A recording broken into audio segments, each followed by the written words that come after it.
Today, hey, try me and see. Okay. Woman, I told you, I paid your dowry and I paid for your voice too. So while I'm talking, you shut up. No. Bride price? Did you just say that? Bride price, my friend. I own my voice and no man can shut it.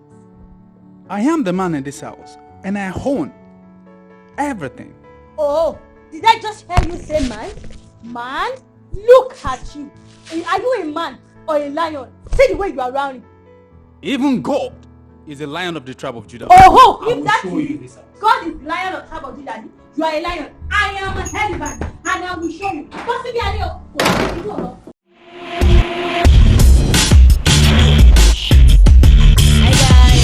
Hi everyone. Hi everyone. Welcome again to Love and Matters, where we discuss love, matters, share experiences, discuss principles relating to relationship and marriage. We believe you enjoyed the short intro. Thank you again for joining us. God bless you. Welcome everyone in today's episode, which is the third episode since we started Love and Matters channel on YouTube.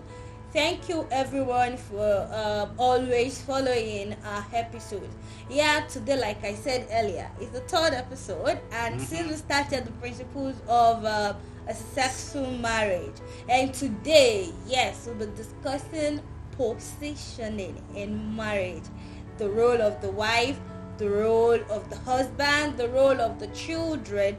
All these we'll be discussing, and also the role of family, friends, I think relatives at large, yeah, and neighbors, everybody, how everyone comes to play and where they are positioned as regards our marriage. All these we'll be discussing in this episode.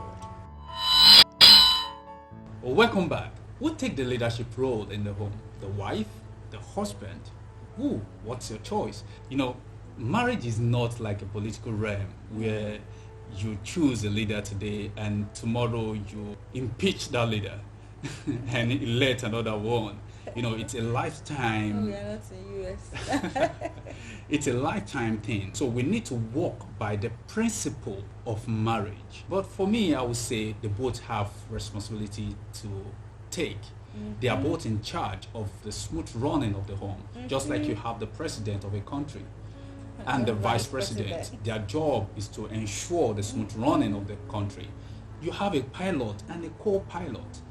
As a matter of fact, the co-pilot might have more understanding, but he is the co-pilot or she is a co-pilot and he is a pilot. So they are both to ensure, put all their resources together, put all their experiences together, put everything in them together to ensure a successful landing of the plane. But there has to be a leader.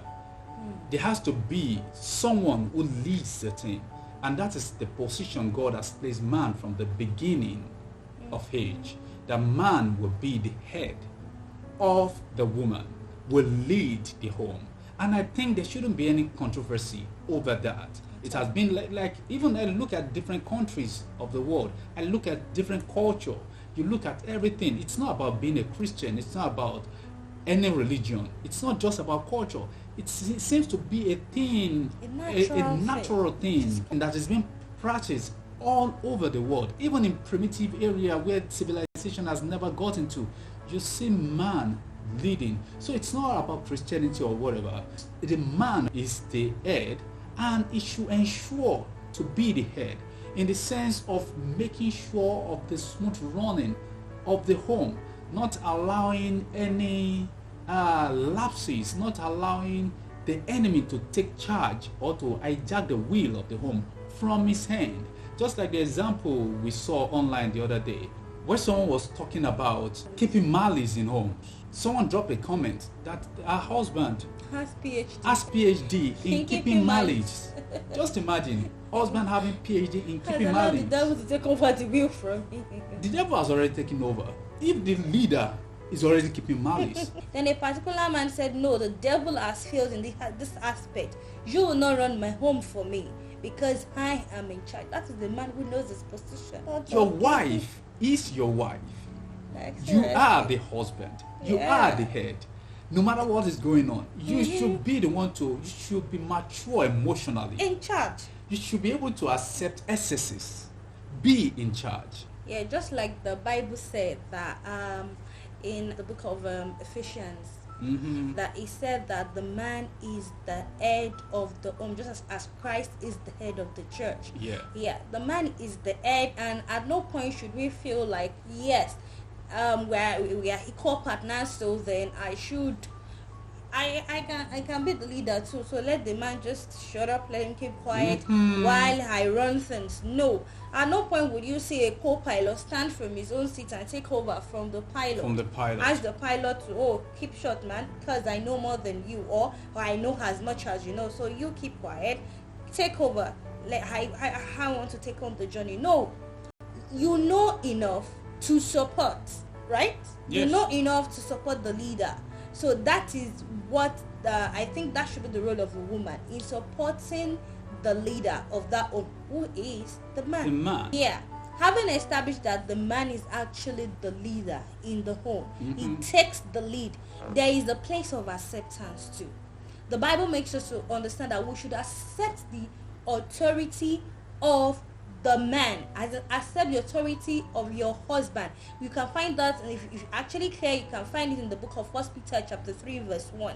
It actually admonishes the woman to accept the authority of the husband, and down that particular passage made reference to Sarah, how she treated her husband Abraham, that we should that we are daughters to her, and then we should be found taking such role as well. Talking of acceptance, what are the things we are expected to do? We are expected to let the man be the leader that he is. We are expected to respect the hierarchy in home.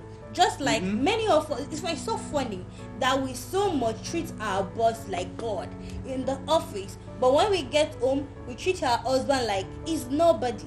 Like a pastor once said, he said, you kneel down to your pastors in the church. You respect them like they are angels, they are God. But when you get home, you disrespect your husband anyhow. I remember that. I remember. The most important thing is the mentality behind it. That this man should be respected.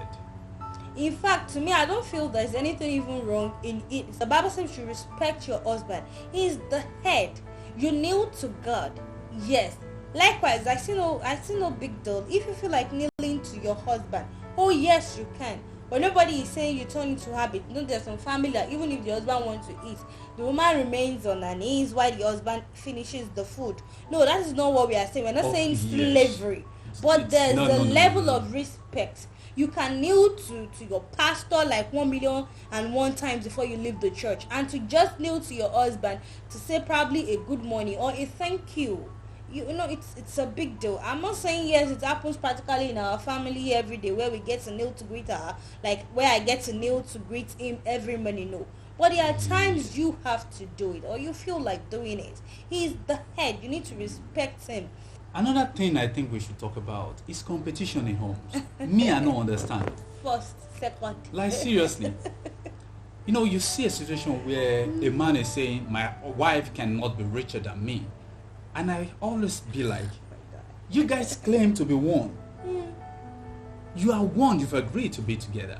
You are one flesh, one body. You should work together as a team.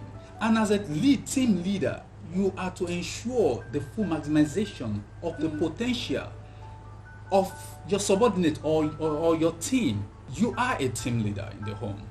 Be the leader that you have to be. Just imagine you are a salary earner and your wife is a businesswoman. A businesswoman can earn, it's possible to just make a profit that is more than the husband's salary in 1 week. Will you tell her to stop doing business just because, I don't want her to be richer? Or you set fire on your... Because you don't want your wife to be richer than you. I don't know where that is. It's not in the Bible. It's about fully maximizing one another. So never be intimidated by your wife's success. There should be no competition. I don't understand where the competition is coming from. I think it's just the devil like breathing into your thought. Just like you see a Okonjo-Iweala, for instance, Imagine she doesn't get the support from her family. Ah, my God. I'm just thinking. The woman Imagine will she be doesn't frustrated. get any support from her family. Maybe the husband is like, oh, Okonjo, come. You are running too fast. So it's just in your hand to make sure there shouldn't be any competition between the wife and the husband. You are one. Be in one accord. Wife, this is to us. Like you already said, no competition. Please, we are to be support system to our husband. Some wives too actually make some men feel uncomfortable. Like they make their husband feel like they are running a race. It's a competition. Like, oh, did you just eat that? I'll make sure I do more than him. No. We are to assume our position, and that is us being a support system to our husband. God said something to Adam then when he created. He said, I will make a companion for you that will help you. God already know that a man cannot successfully run his life without having someone to help him, and that is who? A woman. Adam himself named Eve woman. Like someone was taken out of him. He made use of that support system. Like, Eve, you are my support system, and that is what we are expected to do. Man, utilize it. Never should you feel like your wife is not enough, like she's not intelligent enough, she's not smart enough. Yes, fine, she might not be smart in all things, but that aspect you feel she's very good, tap into that. She's part of the resources you have to run the home. Make use of it. I think that is another problem, in a sense where the man's ego is making him not to even take advice from the home. You know, to me that is like a country that has a crude oil and still experience scarcity. You know, it's either is not maximizing that resources or is not even tapping from it at all. The wife is part of the resources of the success of that home. And if you don't maximize it, if you don't make use of it, the home suffers. So we need to understand that yes, your wife is an asset, not a liability. Even I think a man of God said something recently, and I love that. He said, you saw him or you saw her, you saw your partner the way the person is before you said yes to the person. So if the person, if he's leading and you feel like, oh, it's not wise enough, it's not like you know say, hey, Mr. Bossing, let me take on. No, you are to give him a good advice that will help you to balance the equation you feel it wasn't balanced initially. Yes, and also remember, the end product or the end place of a woman is not the kitchen. The kitchen is not the only role. That is not where the woman is a support to you alone, to support your tummy. No. Like seriously, yes, it's not just to support your tummy or the tummy of the children. The woman too can take on many responsibility and be who they actually plan to be in life. Yes. Look at that the story of the virtuous woman that was said in Proverbs 31:30-31. The Bible never recorded that the woman was only cooking. That was what made her virtuous. No, she did so many things, and a family called her blessed one. And like she tended to the garden, care for the family and all that. She has something she was doing. So please don't feel like the kitchen is the only place a woman can function in terms of support. Also, husband, love your wife. Love your wife. You know, just like we have in Ephesians chapter 5 verse 25. That lion that you want to be in home, let it be to protect your wife, to protect your kingdom. Yes, protect your territory. To protect your territory. Don't turn your wife into a punching bag. Don't ridicule your wife in public. There was a time I saw a man somewhere around the market. You know, the man just gave the wife a very hot slap and was like, shut up, stop talking and all of that. You know, and we start to think, you ridicule your wife in public. And you want people to respect her. And you want people to respect her. No. As a matter of fact, you've ridiculed yourself. Even as a man. Lead your family to God. There's this ideology that a woman must be a prayer warrior. If your wife is not a prayer warrior, this is that, don't marry her and all of that. The man is supposed to lead the woman into that. Ajagun Shegun. He's supposed to lead the woman into that. It's not just the responsibility of the man to the woman. If your woman doesn't know how to pray, this is that. No. I don't know where the ideology comes from. But as far as I'm concerned, as far as the Bible is concerned, the Bible even made us to understand that. He said something about Abraham. He said, "I know he will command his children in my ways." That means the sole responsibility, major responsibility of connecting to God is expected to come from the man. They are both to connect to God. They are both to know the God Almighty. Should in case one try to move the other way, there are men that mislead their wife. It's just important we both know God Almighty. We should both know God. What I'm just trying to point out is the ideology that women must be the prayer warrior. I don't know where they get it from. It is good that women should know how to pray. They should be praying, but the man should not be left out.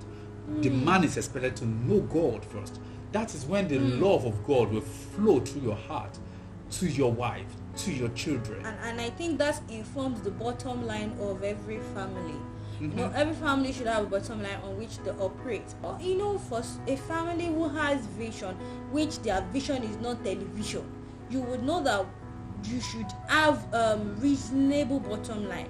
Like, you know, the number one goal of the family is that you lead your wife, your children, and yourself to God's kingdom. At the end of the race, you should know that, okay, your family will be the number one family known to be responsible, to leave good impact in life. You know, you should, in the society, you define what your bottom line is, that you want to run a successful marriage, that everybody want to emulate the things you do. You know, it's part of it, and it starts from the man, who is the head of the family, who has been nurturing the family and loving the wife. It all boils down to leadership. We need to keep this principle and pass it to our children. This also affects our children. Our children are part of the team, and this is important. We need to carry them along. You don't belittle them anyhow. They are part of the team. The children are actually an integral part of the family. We should corporately discipline them. Every company has a corporate culture, so every family should have a corporate culture. If the man is saying no child stays out till 6 in this house, the woman should support as well. Not like the man is saying 6 and the woman is saying melo. There are other people too that their children comes in like 8 and 9. 8, 9 is not too much. You can stay till 8 or 9. No, it doesn't matter. No, please, we should corporately discipline our children. Let them know that they are part of the team. It is a moving vehicle and you have a destination. Carry them along. And never place your children above your wife or your husband. It is you, the two of you from the beginning, and it will be the two of you till the end. And that is very important. Yes, they are part of the team. Take care of them. Lead them the way they should go. Give them everything they need to have, with the grace of God over your life, and lead them in the way of the Lord, which is very important, because there are a lot of things happening in the world now. There are a lot of ideologies flowing here and there that is destroying the mind of both young and adult. Yes. And we don't know these things are affecting us. We are seeing it as norm. We are already accepting them as norms into the society. And this is affecting the home already. So nothing, we shouldn't allow things that happen after change the value of the family. Yes, We should have a value system. Yeah.